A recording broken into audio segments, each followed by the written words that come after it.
Hello everybody, today I have this puzzle. This puzzle is a corner-turning gyroelongated square dipyramid. Yeah, that's quite the mouthful of a name. So when I was doing a stream about a month ago assembling this, we decided to rename it and we're calling it Ogre's Quartz Crystal because it kind of looks like a quartz crystal. Anyways, so from the really long official name, at the very beginning, when I say corner turning, it means it turns on the corners. It's fairly obvious. So, it turns like that, and turns like this. Now you might be wondering, with these kind of pentagonal turns, how they might turn. You just kind of line them up, and then you can move these little petals around, and then these groups of pieces, this little triangular piece, and then this triangular piece with the little line, those can be turned as a group. Now, because how the cuts are, it will jumble. So because of this piece sticking out right here, this section of pieces, this entire corner, will not turn. It is now locked because of this piece sticking out. So if we put that back, now you can see it'll rotate again. Another little interesting thing about the geometry is these little almost hexagon pieces. You see the weird hexagon shape. They will never move apart from this little square piece, the square centers. Like, so I can't move this one to here. It will only move like this, and then this corner isn't able to turn anymore. It's just how the angles of the cuts are aligned. So technically, the corner turning gyroelongated square dipyramid should have little triangles in the intersections of these pieces.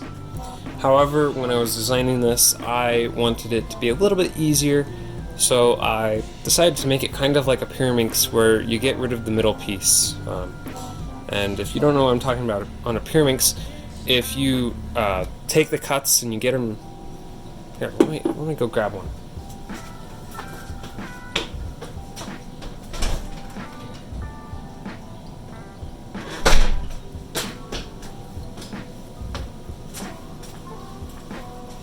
Okay, so here's a pyraminx. If you take the cuts on the pyraminx and you move them up, or no, it'd be down. If you move this cut down a little bit more to make it a little bit deeper, there will be a little triangle that forms in here. And so on this puzzle, the same thing would happen. There'd be a little triangle right where all those cuts are intersecting.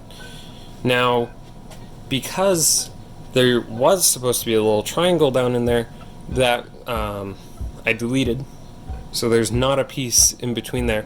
It makes the puzzle a little squishy, so it then causes little minor lockups. On these turns here, on the blunter corners with the 5 sides, it isn't as much of a problem, but on the square corners, as you can see, just grabbing the corner, it will not turn. So you kind of have to grab all 4 of these little triangular pieces, and there we go. And it kind of clunks into place, just because it doesn't have the pieces down here. And so on the next version of this, if I do make one, I will include those little pieces even if they aren't seen, just to make it so it turns a little bit better. Now, because of how all of these pieces are missing on this puzzle, it actually solves very similarly to the pyraminx. In fact, you can even get 2 of these little petal edge things to be like flipped on a pyraminx. So, this case on a pyraminx where we need to flip this edge, you can get that same case on this puzzle as well. It's quite interesting, and it's a really enjoyable solve. However, I'm not going to show you guys, because it will be shown later. So that's about it for this puzzle. I will see you guys later.